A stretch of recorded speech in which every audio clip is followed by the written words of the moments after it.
Доброго всем времени суток. Сегодня я с вами хочу поговорить на очень интересную тему, на такую тему, как Создатель, на такую тему, как почему наша свободная воля нерушима, какие законы, да, существуют в нашей Вселенной основные. Все дело в том, что очень-очень много все говорят, и я в том числе говорю, что вот у нас есть свободная воля, нашу свободную волю никто не может нарушить, она нерушима, все.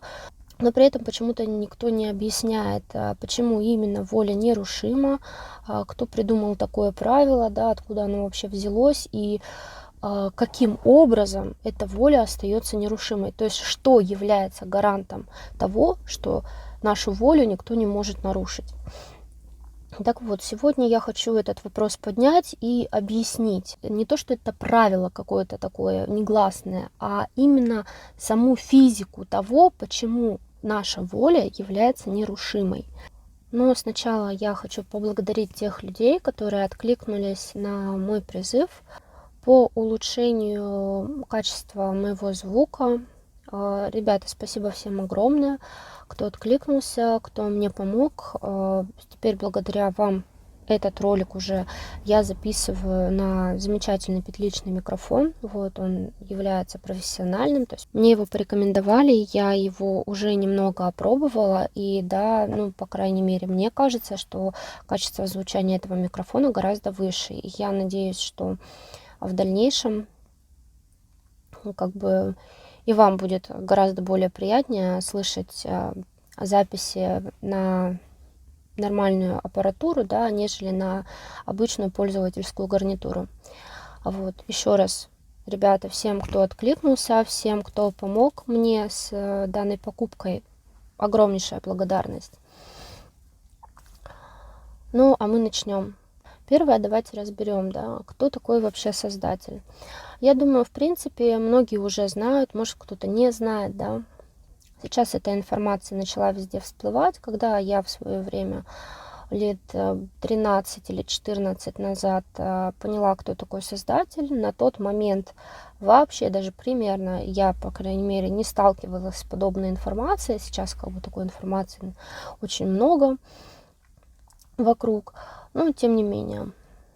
То есть сейчас уже, наверное, ни для кого не секрет, что вся наша Вселенная, то есть со всеми мирами, со всеми системами, со всеми плотностями, мерностями, да, с бесчисленным количеством миров, мирозданий и прочего, все это и есть Создатель. То есть наш Создатель — это душа высокого порядка, которая в свое время в другой Вселенной достигла определенного уровня развития для того, чтобы самому стать Создателем. И наш Создатель пришел в новую точку бесконечности. То есть он, грубо говоря, вышел в новую точку бесконечности и создал свою Вселенную. То есть, точнее, сам стал Вселенной, да, огромной большой Вселенной. И я не знаю, как его видят другие, но я, когда еще и 14 лет назад, да, смотрела, вот, и сейчас я его вижу как огромную большую пылающую звезду, да, солнце, я не знаю, как назвать, большой взрыв, да, как называют это физики, который находится в самом-самом центре всего. То есть в начале точки бесконечности, то есть он как центральное Солнце.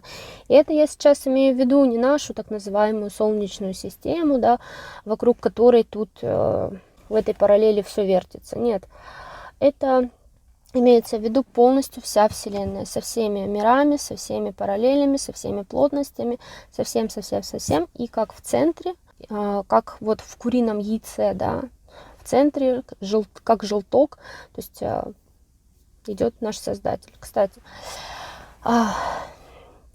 есть такое понятие, это один из законов, что все фрактально. И в малом, то есть малое, да, это как отражение большего. И когда наш Создатель создал эту Вселенную, то есть сам стал Вселенной, он создавал свои правила. То есть каждый Создатель, когда он создает свою Вселенную, он создает в этой Вселенной свой цикл развития, то есть свой путь развития. Каждый создатель в своей вселенной создает свои правила. Вселенных тоже бесконечное множество. Может быть, чуть-чуть попозже мы разберем тему мультисоздателя, метасоздателей, то есть это вселенные во вселенных, да, наша вселенная пока не является метавселенной, то есть в нашей вселенной, внутри нашей вселенной пока что других вселенных нет. Вот. Мы являемся, точнее, наша вселенная является еще на уровне обычной вселенной, но есть также вселенные, которые доросли до того уровня, когда внутри вселенной создается новая точка бесконечности, вот, и некоторые души, которые достигли определенного уровня развития, да, сами доросли до уровня создателя, создают свою вселенную. Это получается вселенная внутри вселенной. Это уже метавселенные. Но для того, чтобы в нашей вселенной смогли создать другие, да, души, которые доросли до уровня создателей, вот эти точки бесконечности, чтобы они вообще могли создаться, это наш создатель должен дорасти до этого уровня. То есть это определенный тоже цикл развития уже создателя как вселенной. Но это отдельный разговор. Я думаю, тут мы двинемся более маленький масштаб, то есть что представляет наша Вселенная. Так вот, когда Создатель создает свою Вселенную, он задает ей определенные параметры. То есть он решает, вот как я хочу развиваться, что будет, кем я буду являться, каково будет мое тело, да, какие частоты будут существовать в моей Вселенной, как вообще вот что. То есть можно сказать, что он создает определенные правила, условия, физику, да, какие-то не то чтобы ограничения, а свои собственные представления о том, какой путь развития он хочет пройти. Это то же самое, что когда душа приходит в воплощение, душа решает, так, а какой опыт я хочу получить в этом воплощении, да. И вот когда душа там принимает, а вот хочу вот я вот спортсменом, допустим, быть, вот пройти вот спорт там, где-то каких-то вот высот достичь или что-то вот. Мне вот интересно работать над собственным телом. И все. И душа пошла получать такой опыт. Вот грубо выражаясь, да. То есть тут то же самое. То есть наш Создатель, когда создавал себя как Вселенную, он думал, а какой же опыт я хочу получать, в каком виде я хочу развиваться. То есть некоторые создатели, допустим, создают чисто темные вселенные, да, где только низкие частотные вибрации. Другие создают только вот светлые, допустим, вселенные, где только высокочастотные вибрации. Но это мы сейчас, опять же, условные темные, светлые, потому что все это вообще темные, светлые, это все за уши притянуто. Но так как здесь есть определенный уже уровень, как сказать, стереотипии мышления определенный, да, у людей, поэтому я думаю, так просто для людей будет понятнее такие объяснения. На самом деле никаких темных, светлых нет, но это немного другое. То есть где-то есть чисто вот вселенные, но это не путайте, что это миры, в которые мы можем ходить. Мы пока что не доросли вообще даже вот сущности наши, да, которые создают целые системы и мироздания, вот как мы сейчас живем в мироздании, да, вот, на одной из параллелей нашего мироздания. Кстати, кому будет интересна тема, сейчас очень много споров, да, там Земля плоская или круглая, как она вообще устроена, что, каким образом она там, вообще устройство Земли нашей, да. Если кому будет интересно, я отдельно сделаю ролик по теме того, как выглядит наше мироздание, да, по моему, так скажем, личному видению, потому что я не буду вот со всеми вот этими ни плоскоземельщиками, ни полоземельщиками, ни круглоземельщиками вообще ни с кем спорить. Как бы, скажем так, у меня свое видение того, как это все устроено. Я не соврать, лет с 11 или с 12 просто прыгаю по параллелям нашего мироздания, то есть, можно сказать, по различным мирам, да, в астральной проекции. То есть я побывала на множество параллелей, и поэтому я, в принципе, имею на этот счет свое немного мнение, свое представление.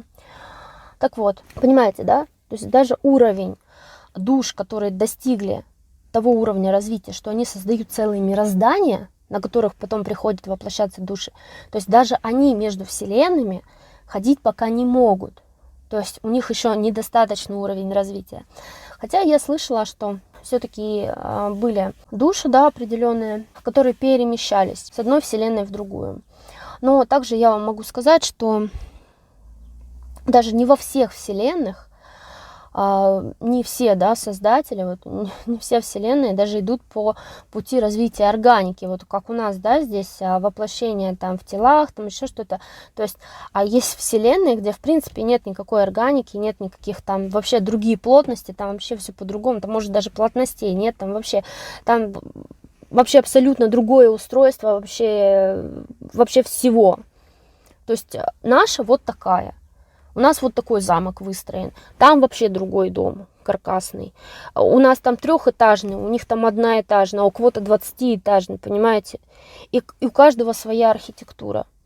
Поэтому я хочу, чтобы вы поняли то, что если наша Вселенная выглядит конкретно вот так, да, там у нее там 12 плотностей, у нее там огромное количество мерностей, пространства, подпространства, там мироздание там вот таким образом выстраиваются, также там органические тела, вот такие правила, да, там основные, там и все прочее, это не значит, что все Вселенные, абсолютно все вселенные, то есть одинаковые, что они все построены по единому принципу. Нет.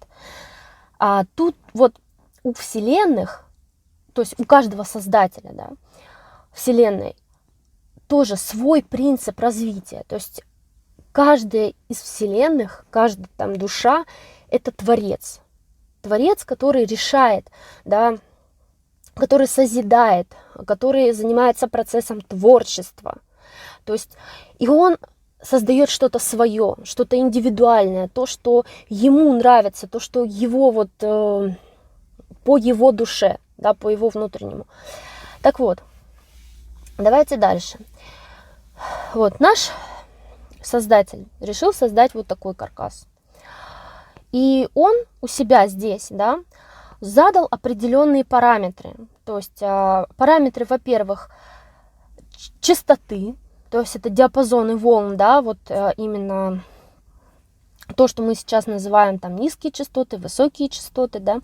То есть он создал определенные параметры частоты, то есть от скольки до скольки там условных там гигагерц, децибел, да, у нас здесь будет вот эта частота действовать.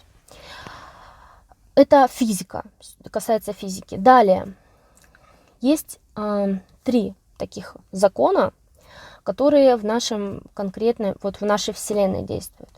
Те, которые задал он. Это, во-первых, закон. Все фрактально.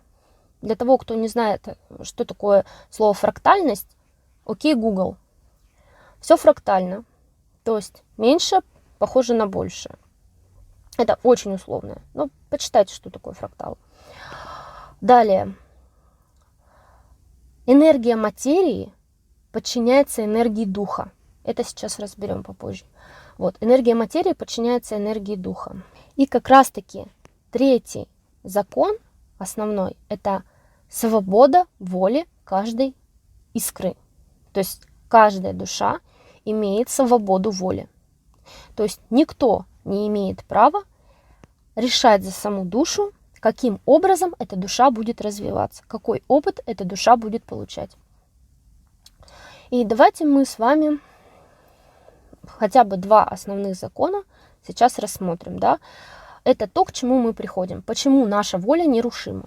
Но я вам хочу сказать, что не только из-за того, что Создатель сказал, вот каждая там душа имеет свободную волю, поэтому воля ее нерушима. Тут он еще взял, и тут один закон, как бы нерушимый, да, 2-й закон тянет на себе. Сейчас объясню. Смотрите, что такое энергия духа и энергия материи. Давайте сначала вот это разберем, потом вернемся к свободе воли. Так вот, это все, опять же, ведет нас к тому, что когда мы говорим о том, что наше намерение, да, что мы творцы своей реальности, что это мы вокруг все здесь создаем, что наша реальность полностью зависит от нас, вот, что наше намерение, оно всегда срабатывается, мы создаем тот самый каркас. Вот. Почему так? Да потому что у нашей Вселенной, да, у нашего Создателя Он создал что? Две энергии, да, из которых состоит наша Вселенная. Первая энергия – это энергия души, то есть энергия души – это энергия его души. Он отделяет от себя частички, да, каждая частичка – это душа, это мы с вами, это котята, это ежата, это мироздание, да, тоже имеет свою душу, но мироздание – это уже души высшего порядка, да, чтобы вы понимали, но даже камень имеет свою душу. То есть, ну, это уже, когда про плотности будем говорить, тогда я немного объясню про эволюцию души, да, про плотности, про то, как душа вообще развивается, от меньшего к большему, да, идет и прочие циклы вот эти. Но чтобы вы понимали, то есть отделяет Создатель от себя искру, отделяет от себя маленькую частичку. Каждая частичка является душой. И вот душа пошла в первый класс, во второй класс, в третий класс, в четвертый класс и так далее. Так вот, энергия души, понимаем, что это, да? Это энергия души самого Создателя, а также это энергия его частичек. И вторая энергия – это энергия материи. То есть энергия материи – это универсальный конструктор. Чтобы вы понимали, все вокруг вас, все абсолютно состоит из энергии материи. Так что мы берем, если мы берем, что энергия души, да, энергия духа, это душа Создателя, то энергия материи – это его тело. То есть вот как мы с вами, да, у нас есть душа, а есть вот это физическое тело.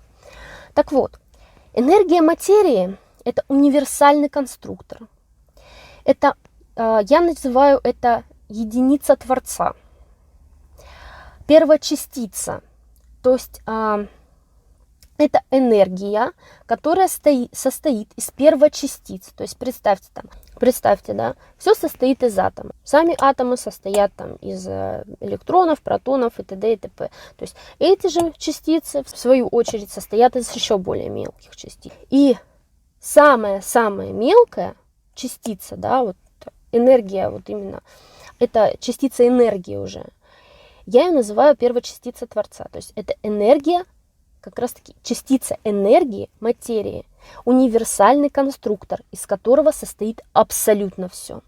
Вся Вселенная состоит из этого универсального конструктора. И эта материя, она также расширяется, ее также становится больше, да, с увеличением потенциала энергии души. То есть душа развивается, свой потенциал, да, набирает, и также энергия материи тоже развивается, набирает свой потенциал. Это мы сейчас говорим о Создателе, а не о маленьких душах. Маленькие души энергии материи не выделяют. Так вот, и здесь правило. То есть то правило – это физика, понимаете? Физика, которую нарушить не может никто. Вообще абсолютно никто не может нарушить эту физику. Потому что вот если вода, да, у нас здесь, вот, мироздание, вы берете вот стакан, да, выливаете из него воду, и вода у вас просто вниз. То есть закон, да, грубо говоря. Ньютону яблоко падало на голову. Все. И то есть так, чтобы с яблони яблоко наверх полетело куда-то, то есть сделать этого нельзя. Ну, это физика. Я, конечно, сейчас не буду вот вдаваться там в дебри того, что вот там при помощи электроволн можно там воду, чтобы она там поднималась, летала и все. Давайте вот не будем вот этого вот, пожалуйста. Нормально. Реагируем на все. То есть, понимаете, это физика. Никто не может, никакая там, я не знаю, никакой темный, никакой светлый, никакой там, вот какой бы он там супер-пупер не был, физику поменять не может. Это физика Создателя самого. То есть физика этой Вселенной. И тот, кто живет в рамках этой Вселенной, да, воплощается, живет там, создает, еще что-то, он действует на законах этой Вселенной, в рамках законов и вот физики этой Вселенной. Так вот, энергия материи подчиняется энергии духа. То есть энергия нашего намерения, переводим, да, на русский язык, Мы творцы, каждая душа, котенка, цыпленка. Вот, кстати, может, в интернете видели, интересный ролик есть, где цыпленок при помощи намерения своего, да, к себе подзывает робота. Я не помню, но вот ролик тоже, он идет вот так, что типа сила намерения, да, и где цыпленок даже может менять реальность. О чем мы говорим? То есть цыпленок это тоже воплощенная душа, которая имеет, да, частичку духа Создателя, и согласно закону, то есть его душа, его дух влияет на материю. То есть материя перестраивается под цыпленка, под желание, под намерение цыпленка. А намерение цыпленка это чтобы робот к нему подошел. Это физика. Это не что-то волшебное там, это просто метафизика. Так вот, тут то же самое. То есть мы строители своей реальности. Это мы тут все строим. Понимаете? Но в принципе про это и так много. Так вот. И тут, ребята, мы возвращаемся ко второму закону. То есть вы поняли, да? Материя подчиняется энергии духа. И тут мы во второму закону возвращаемся. Закон свободной воли. Что каждая душа имеет свободную волю. И кто, по-вашему, является гарантом свободной воли каждой души? Абсолютно каждой души. Энергия материи, ребята. Энергия материи и второй закон того, что материя подчиняется напрямую энергии духа, воли души, является гарантом свободы выбора и свободы воли каждой души. Потому что если кто-то хочет душу к чему-то там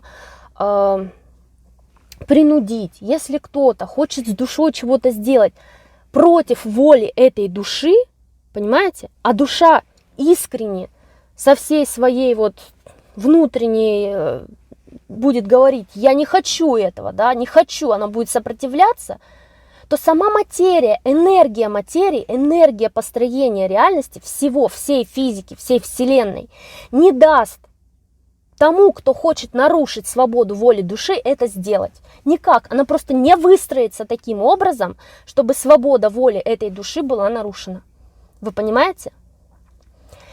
И тут мы возвращаемся немного к теме наших предыдущих роликов и пытаемся понять, да, когда мы начинаем отстаивать свою свободу воли, идет борьба определенная, борьба намерений и силы влияния на материю.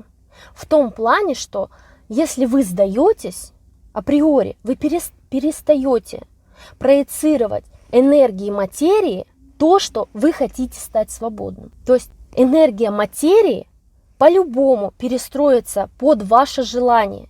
И если вы искренне от всей души чего-то хотите, да, а кто-то не хочет, чтобы у вас это было, то энергия материи не даст ему нарушить вашу свободу воли.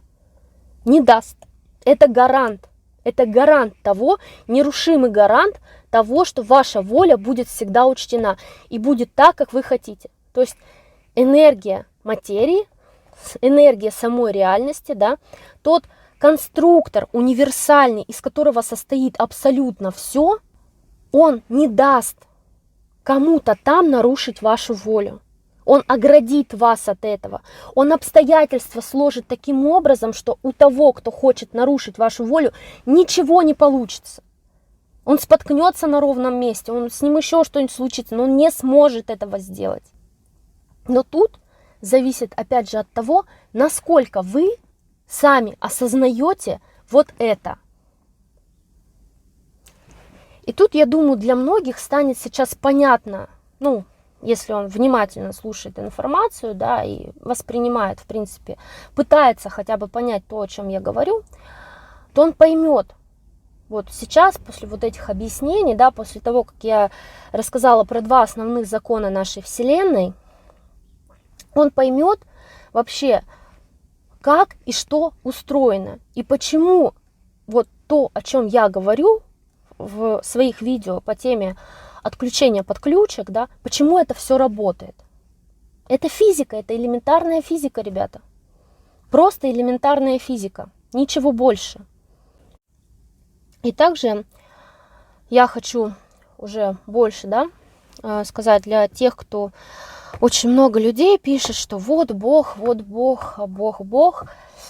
И также я хочу вот вам сказать, в том числе, что очень многие люди ищут, где же Бог, вот что вот он там на нас смотрит, он нас видит. Ребята, вот, я, по-моему, говорила это где-то даже в одном из своих интервью. Вот Бог, тот, у кого вы говорите Бог, я не говорю Бог, я говорю Создатель. Вот. Наш Создатель, тот, к кому мы стремимся, мы его чувствуем всегда подсознательно. То есть каждая душа, вот как ребенок, он чувствует, что у него есть мама, он очень, очень сильно привязан к маме. Опять же, мы возвращаем к теме все фрактально. Как каждый ребенок энергетически привязан к маме, так и каждая душа, даже вот с учетом того, что вот, как у нас вот здесь в нашей параллели, вот этого мироздания, здесь уже как только эту волю бедную этих душ не сломили, как их уже не усыпили, как их уже, вот я не знаю, там уже упаковали, там уже в такую иллюзию там поместили, что просто вот можно закачаться, и все равно вот эту связь с Создателем, точнее ощущение того, что где-то там у меня есть мама, где-то там у меня есть Создатель, где-то там вот есть Он. Даже вот все всевозможные иллюзии, даже вот все что угодно, вот это вот не может это задавить в душе. Душа чувствует это. И для тех, кто ищет, кто это, что это и почему это, Он везде. Мы и есть Создатель, косвенно, то есть все являются Создателем. И темные, и светлые, и серо-буро-малиновые, и котенок, и ребенок, и травинка, которая растет, понимаете, на газоне. Все является Создателем, душой Создателя. И дом, и машина, и асфальт, и небо над вашей головой. Камушек. Все является вокруг Создателем. Стол, стул, рюкзак, который вы на плечах носите. Все вокруг, вообще все, абсолютно все. Вся материя, все души, все вокруг, вся Вселенная является Создателем. Мы и есть Создателем, все вокруг нас Создатель. Он везде, Он все. Но это не значит, что Он все за вас решает, что все вокруг зависит от Него. Нет. Потому что Он развивается, и Он выбрал такой путь развития, что каждая его частица имеет свободную волю. О чем это говорит? О том, что каждая душа, когда отделяется от Него, Он говорит, вот, ты мое дитя, иди и познавай эту Вселенную, познавай все миры, познавай все вокруг так, как хочешь ты. Ты, а не кто-то там. Только ты решаешь, как тебе прожить эту жизнь. Только ты решаешь, как ты будешь развиваться, какой опыт ты хочешь пройти. Пожалуйста, лети, ты абсолютно свободен в своем выборе. Делай то, что ты считаешь нужным. Развивайся так, как того хочешь ты. То есть каждая частица Его, являясь им, является автономной. Потому что Он этого хочет. Потому что Он хочет, чтобы Его путь развития был неожиданным. Даже для Него самого. Чтобы каждый Его ребенок сам вставал на ноги, сам учился ходить, сам решал, что он хочет. Идти в балет, в футбол или, не знаю, там, на плавание. Понимаете? Это родитель, который хочет, чтобы вы сами поняли, чего вы хотите от жизни. чтобы вы сами решили, что именно важно для вас, чтобы не кто-то там за вас решал. Потому что если бы он хотел полностью все тут контролировать, не было бы закона вот этого, что каждая душа имеет свободную волю. И темные, вот, условные темные, потому что это тоже души, которые тоже получают свой опыт, которые захотели познать опыт низкой частоты, которые захотели познать опыт того, что как там. И то, что сегодня они вибрируют на низкой частоте, познают путь эгоизма, познают путь каких-то вот этих вот условных, да, вот каждый там говорит, вот они плохие, они зло, а мы добро. Окей, а давайте теперь с их стороны посмотрим. Я их сейчас не оправдываю, ничего. Да, в принципе, мне и не нужно их оправдывать. Мы с ними вообще абсолютно равны все.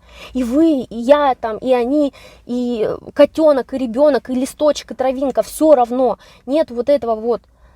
Это опять же разделение. Но мы просто, наш путь развития отличается от их пути развития. Это выбор, который делает каждый. И если, допустим, Маша решила, что она хочет идти в футбол, это не значит, что я тоже хочу идти в футбол. Я говорю, окей, Маша, это твой выбор, тебе это интересно. Ты хочешь быть футболисткой, иди делай. Иди в футбол, играй там, делай. Мне это не интересно, я не хочу играть в футбол, но я уважаю твой выбор. Я хочу идти в балет, мне интересен балет. Вот и вся разница, понимаете? Но условно мы считаем, что темное зло, а мы добро. А для темных все наоборот. Темные считают, что это мы зло, а они добро. У них правильные приоритеты, у них правильные мысли, они правильно вообще к жизни относятся, а мы неправильно.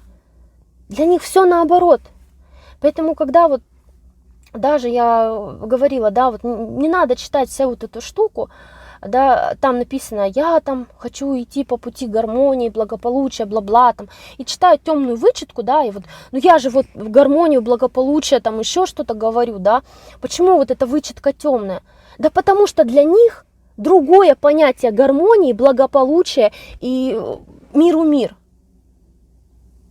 Для них свое понимание мира, и оно для них правильное, оно для них гармоничное, оно для них благополучное, для них другое благо.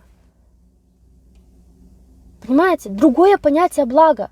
Просто разные ценности, вот и все. И они, их мировоззрение, их вот мироощущение считают благом, правильным и красивым, а наше уродливым. То есть Маша говорит, блин, да балет это вообще ужасно. Как ты там, блин, можешь, это балет, фу, это отвратительно. Лучше футбол. Вот это классно, с мячиком бегать. Но это выбор Маши. Это их выбор. Понимаете? Вот и вся разница. И завтра им надоест проходить вот этот путь низкочастотных вибраций.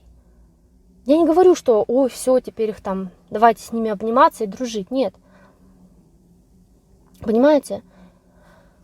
То, что они хотят, вот, это не значит, что это должен быть мой выбор. То, что они хотят там посадить всех на цепи, и они считают это благо для кого-то, да, это не значит, что это благо для вас. То есть это противоречит вашей воле. И не надо поддаваться чужой воле. Поддаваться чужой воле, это тоже как бы принимать чужой выбор. Ну тогда, если вы принимаете чужой выбор, то идите по нему. Это как согласие с тем, что да, твой выбор правильный.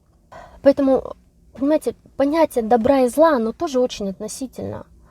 То есть то, что для вас благо, не значит, что это благо для другого. И поэтому даже вот те люди, которые там пытаются там что-то в комментариях между собой там спорить, что-то это, у вас разные представления. Но если для вас вот это не благо, если вам это не надо портить другим, у каждого свой выбор. Если вам нравится футбол, это не значит, что он должен всем нравиться. Другие хотят смотреть балет, пускай смотрят. Пускай смотрят, какая разница, это их выбор. И каждый должен уважать чужой выбор. Потому что это правильно. Потому что когда вы уважаете чужой выбор, ваш выбор уважают в ответ. И насчет вот понятия темных и светлых, да, и немного тоже вот я что-то перепрыгнула, но хочу кое-что еще сказать, что не обязательно, вот, наверное, даже вот в Библии есть вот эти понятия падшие ангелы, да, и все такое. О чем вот вообще вот это вот говорит? Во Вселенной, в нашей, нет такого понятия, что вот одна душа темная, а вторая светлая, да, вот если он там низкочастотный, то все, капец, ему хана, вот он низкочастотный, и все. А вот если он белый, пушистый, и вот летает в облаках, то все, он капец. Понимаете, что выбор души. Душа может сегодня вот хотеть летать в облаках, да, и быть там ангелом, и все классно, на высоких частотах вибрировать. А завтра такая, интересно, а что же, как там вот низкие вибрации, а вот я хочу попробовать, да, а я хочу попробовать шоколадное мороженое, а какое же оно на вкус, да, и все, бах, и душа такая, я хочу попробовать этот опыт. И никто не может ей ничего противопоставить, никто не может сказать, нет, ты не должна там этот опыт проходить, потому что свобода воли. Это ее воля, она хочет пройти этот опыт. И ей говорят, да, пожалуйста, мы уважаем твой выбор, иди. И она идет и там падает в чистоте, да, и становится темной. И она начинает рождаться в нижних мирах, там, начинает там проходить какой-то опыт, да, и такая, она узнала, что такое шоколадное мороженое, она его попробовала. Да? И дальше она уже делает выбор, допустим, что хочет ли она дальше как бы быть темной, да? Хочет ли она дальше вибрировать на этих частотах, понравилось ли ей там. И, допустим, если ей там понравилось, если она там чувствует себя кайфово, если у нее там все замечательно, пожалуйста, она остается темной, она начинает вибрировать на этих частотах, все. Она сделала свой выбор, она там играет, ей там все замечательно, понимаете? Ей нравится та песочница. Это ее путь, который она выбрала. Но тут же она или другой там, да, вот кто в этой песочнице ковыряется, говорит, блин, а мне надоело. Вот просто мне надоело, я уже тут все замки перестроил, я тут уже все понял. Да и вообще, что-то мне это... Я хочу попробовать ванильное мороженое. Ну вот хочу, вот, блин, мне вот интересно, что там... Или хочу вернуться, вот мне надоело есть шоколадное мороженое, хочу ванильное, обратно. Я раньше ел ванильное, мне нравилось. И дальше хочу вот ванильное есть. И все, и он тут же бросает все, да. Да, там, может быть, его там не сразу отпускают, ну, темные они, в принципе, такие. Но если он захотел, никто не может его остановить. Все, он все бросил, кинул, там, совочек оставил и пошел в другую песочницу. Все, у него загорелась опять искра, он опять начал вибрировать на высокой частоте, он поднялся обратно в светлые миры, и его все приняли с распростертыми объятиями. И сказали, да, все, проходи, реально. Проходи, что, какой опыт ты хочешь получить? Может, ты вот в этом мироздании или вот в этом ты там хочешь воплотиться, да? Ну, во-первых, тебе там определенный курс реабилитации надо, да, пройти для того, чтобы там заново научиться, как бы вот,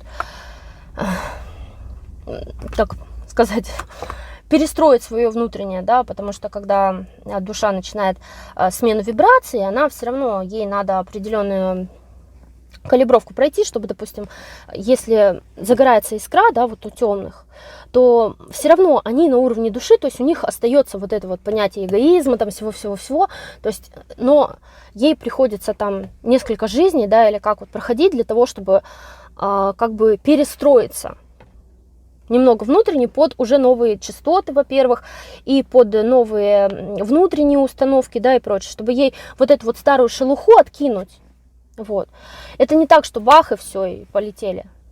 То есть по одному щелчку. Немного так не делается, но тем не менее. То есть душа после познания вот негативного какого-то опыта или же позитивного опыта, перехода на негативный, ну, неважно, она переходит постепенно немного. Вот. Для того, чтобы ей откинуть какие-то старые вот такие вот понятия и все прочее. Поэтому... Понимаете, все очень и очень непросто. И нету такого, что и относиться там вот, что ой, все, они плохие, там загоны, плохие, все, их там зло, и там клеймо на них поставили, штамп повешали, все. Да это точно такие же души. Они просто проходят свой путь развития, свой опыт получают. И относитесь к ним так же. Но это твой выбор. Ты хочешь есть шоколадное мороженое, пожалуйста, ешь. Это твой выбор, это твое вот все. Ешь его. Но мне нравится ванильное. И я уважаю твой выбор. И ты, пожалуйста, уважай мой. Все, разбежались, как в море корабли, как говорится. Я надеюсь, вы понимаете. Это вот такие вот основные принципы, фундамент. Я не знаю, стоит ли поговорить на тему фракталов, потому что фрактальность так просто не объяснишь, да, вот третий вот этот вот закон нашей Вселенной, что малое похоже на большее, потому что тут больше, наверное, на примерах надо рассказывать, допустим, что как Создатель, да, отделяет от себя маленькие частички. Ну, вот такой пример небольшой, да. Может, кто-то там в Инстаграме смотрел у меня видео, есть маленькое на 10 минут, принцип того, как воплощается душа. Вот, там есть это, что как Создатель отделяет от себя частичку, да, которая становится автономной душой, да, со своей свободой выбора, со всем.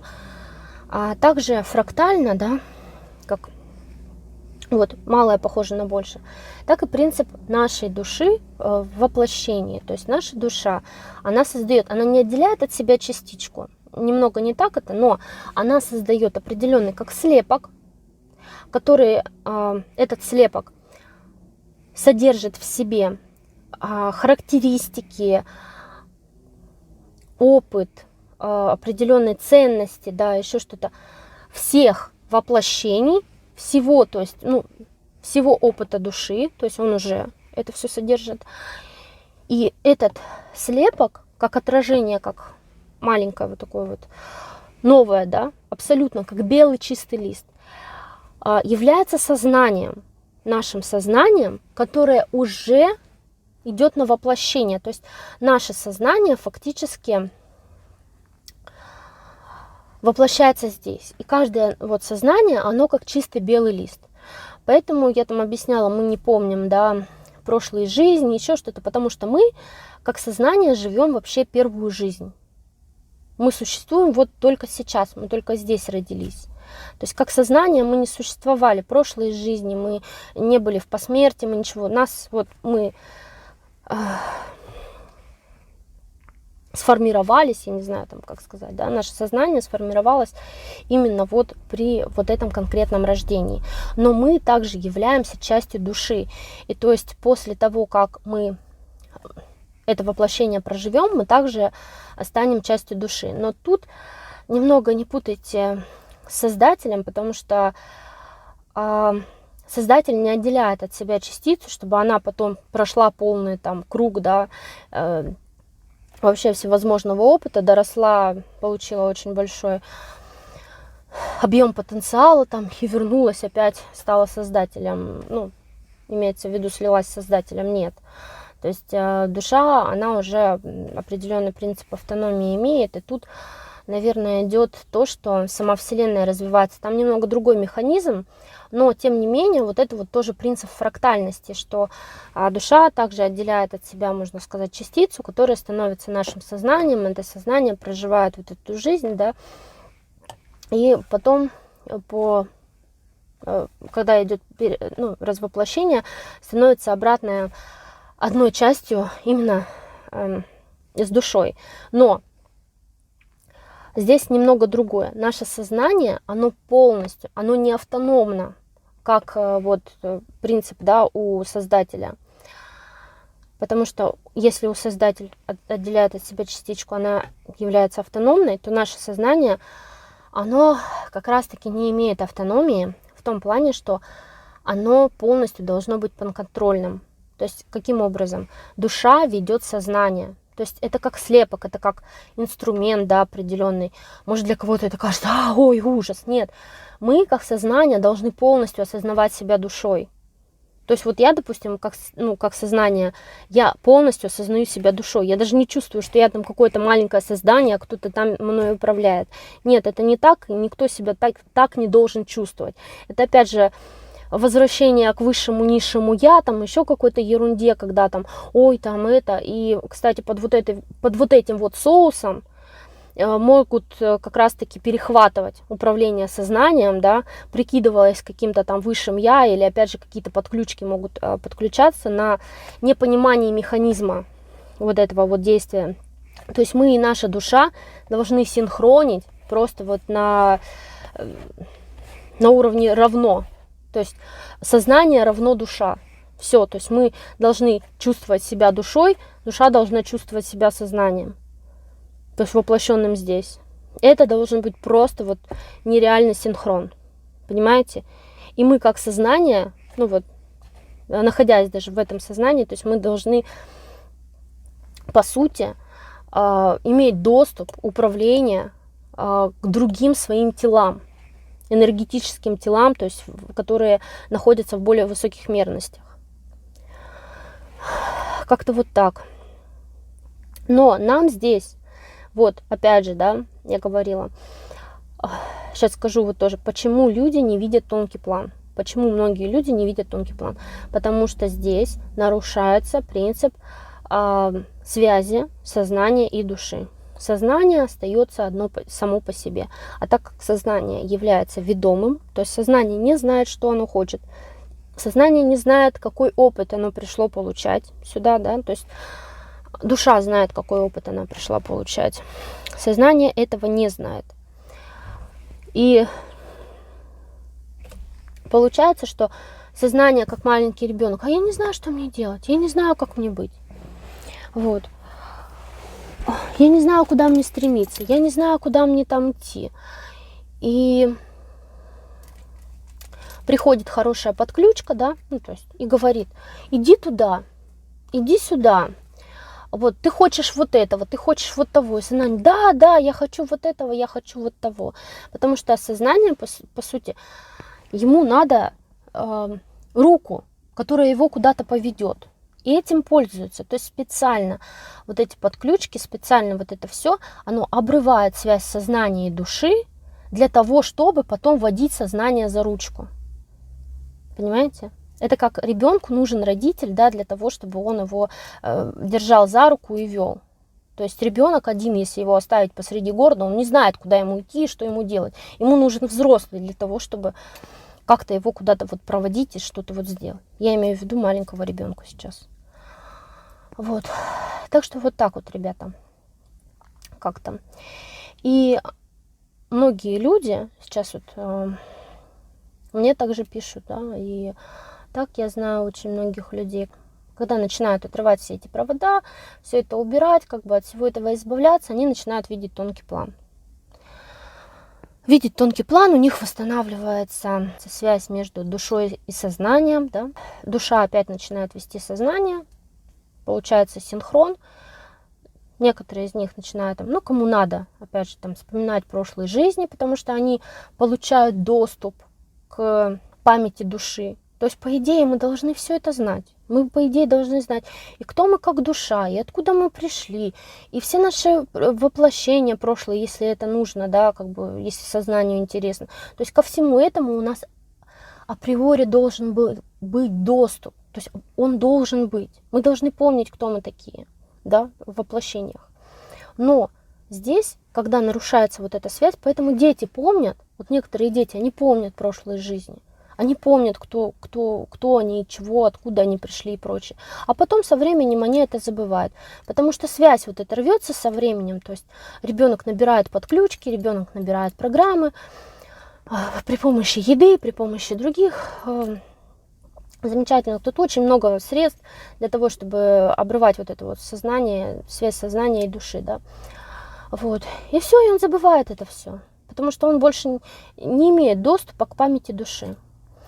И, соответственно, к тонким каким-то моментам, то есть смотреть тонкий план, там, видеть, ну, пользоваться своими телами тонкими и прочим. Вот. Но здесь, опять же, я могу сказать, что если вы видите какого-то практика, и он там куда-то там типа летает, что-то там делает, да, что-то там это не значит, что у него связь сознания души, значит, синхронизирует на 100%. Тут очень много душ, да, много людей, которые просто на контрактах сидят, также на более высоких контрактах, нежели потребительские, да, которые продавцы душ, и они тоже якобы там чего-то делают, где-то летают, где-то что-то, но это больше как бутафория. Вот, таких очень много. Я не буду там говорить, вот этот, тот, там, 5-10. Думайте своей головой, Вот, смотрите и информацию тщательно фильтруйте.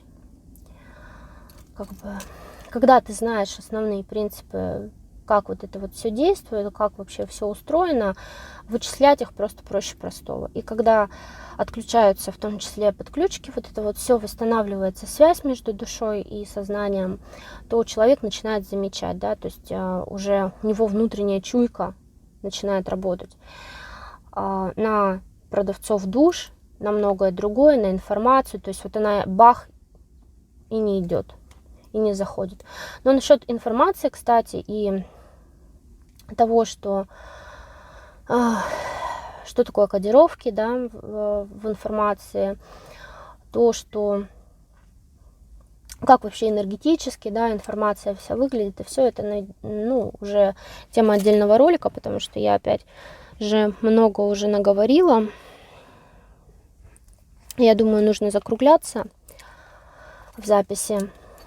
Поэтому, ну, я надеюсь, вы получили очень много интересной информации. И если вам понравилась тема, да, тема устройства Вселенной, тема того, как, что, почему и зачем, да, вот, а не только там тема, как оторвать подключки, потому что все это на самом деле взаимосвязано. То есть, не понимая, как работает физика, вы не поймете, как вот это отключить, да. То есть, с пониманием того, как устроено все, начинается понимание других процессов. То есть, это все, в принципе, взаимосвязано, и как бы одно тянет за собой другое, скажем так. В общем, если вам интересно, говорите, пишите об этом, будем еще снимать ролики. Также, допустим, предлагайте темы, да, какую вы хотите тему раскрыть, вот, чтобы я, про что вы хотите, чтобы я там рассказала, да, там про плотности, допустим, если вы хотите, то есть эволюция души, плотности, потом что еще, ну, допустим, может быть, тему, кто там создает мироздание, да, ну, это опять же к эволюции души мы идем. Вот. Вообще, что с собой представляет, может, вот это вот все, ну, для того, чтобы иметь понимание, да, тоже как все, что где устроено. В общем, предлагайте. Рассмотрю, поговорим, как бы буду рада, потому что я тоже, для меня это все как само собой разумеющееся. Я не знаю, там, о чем вы знаете, о чем вы не знаете, да, ну, я вот так вот, для меня это какие-то элементарные вещи, а люди некоторые там, ой, да ты что, это там целая вселенная у них открылась, поэтому спрашивайте. Вот. И это, опять же, к хейтерам вопрос не к того, что я хвастаюсь или хвалюсь там, или еще что-то делаю. Я живу в этом, я просто вот так живу. Нравится вам это или нет. Я не читаю высокодуховные книжки, я не сижу там сутками, не смотрю всяких блогеров на ютубе, я не там чего-то там кого-то, никакими эзотериками, там, ну так, поверхностно, конечно, то, что это моя жизнь, я как-то в этом плавала, да, я никогда этим там не занималась профессионально, никогда там не открывала кабинеты, там ничего такого, мне много раз предлагали. Ну, неважно, а то опять же скажут, ой, ты что там хвастаешься, блин, там что-то это. Я вообще создала этот YouTube канал и говорю, что-то рассказываю на нем. Это опять же по просьбам людей, а не потому, что я вот такая вот, чего-то там, кого-то захотела. Меня попросили, я рассказываю. Как бы. Кому не надо, не слушайте. Вот. Это единственное, что я могу сказать. Это не значит, что я на них реагирую, на этих людей, ну, я просто объясню. Я не тот человек, который там собирает толпы, заманивает их морковкой. В принципе, кто читал мой инстаграм, там я об этом, у меня целый пост есть, вот. Я не собираюсь никого заманивать морковкой, а потом что-то там продавать. Как бы, кто хочет помочь, пожалуйста, как бы на шоколадку, да. Продавать свои знания я не собираюсь. Поэтому моя основная задача это не продавать знания. Моя основная задача это дать знания тем, кто хочет их получить. И пробудить тех, кто хочет пробудиться. Потому что сейчас очень много всего, очень много информации, а информационной лжи еще больше. И люди просто не знают, куда бежать, что слушать, где стоять. Я не говорю, что я истина в последней инстанции, никогда так не утверждала и утверждать не хочу. Я прохожу свой путь, это мой выбор, это мое. Я пока сама не увижу, пока сама не потрогаю, пока сама не что-то там не познаю, ничего, ни с чем я соглашаться здесь не буду. Вот. И кому интересно, слушайте, кому не интересно, как бы, значит, у нас с вами разные дороги, вот и все. Это единственное, что я могу сказать. Я не гуру, я не, еще раз говорю, я не истина в последней инстанции. Вот. Каждый проходит свой путь развития, я уважаю ваш выбор, вы уважаете тоже выбор других людей. Так, ну уже я тут достаточно уже опять на почти час наболтала. Поэтому я думаю закругляться. В общем, ребята, предлагайте тему. Вот. Предлагайте тему, что вы хотите, чтобы я еще рассказала по теме мироустройства, да, по теме устройства Вселенной, вселенных, может быть, вы хотите как бы услышать. Вот. Что знаю, расскажу, что не знаю, врать не буду, так и скажу. Я не знаю, там, или я вот не интересовалась этим вопросом, я не узнала этот вопрос там, или еще что-то. То есть не буду ничего придумывать, сочинять, как бы, если знаю какую-то информацию из уст других людей, да, и вот принимаю, так и скажу, что вот это не моя информация, это вот информация другого человека. Поэтому давайте как бы насчет вот устройства вселенных, или вам больше интересно про устройство нашего мироздания, да, тоже эту тему, может быть, вы хотите. Меня как-то спрашивали там, да, как устроено наше мироздание, и я так очень поверхностно ответила, потому что если начать рассказывать про наше мироздание, то это тема, ну, не знаю, насколько надолго, но это не объяснить за 5 секунд в 2 словах, поэтому тоже, я думаю, это тема отдельного ролика. В общем, вы меня услышали, вы меня поняли. Опять же, я разглагольствую, как все говорят, одно и то же, разными словами, по 10-му кругу, поэтому все, давайте, ребята, я опять же уже свои слова скажу, что будьте сильными, будьте стойкими, ничего не бойтесь, у вас все получится, вы самые замечательные, самые классные, самые здоровские, вы, в каждом из вас просто огромнейший потенциал, да, вы просто о нем не знаете, вам нужно вспомнить, вам нужно его открыть, и каждый из вас, я на 100% уверена, может это сделать. Вот, все зависит от нас, от нашей воли, от нашего желания, да, от желания каждого человека раскрыть себя, вот, раскрыть свой потенциал, быть хозяином своей реальности, хозяином своей жизни, быть создателем, творцом. Поэтому я вам всего желаю самого лучшего. Давайте, до скорых встреч, до новых эфиров.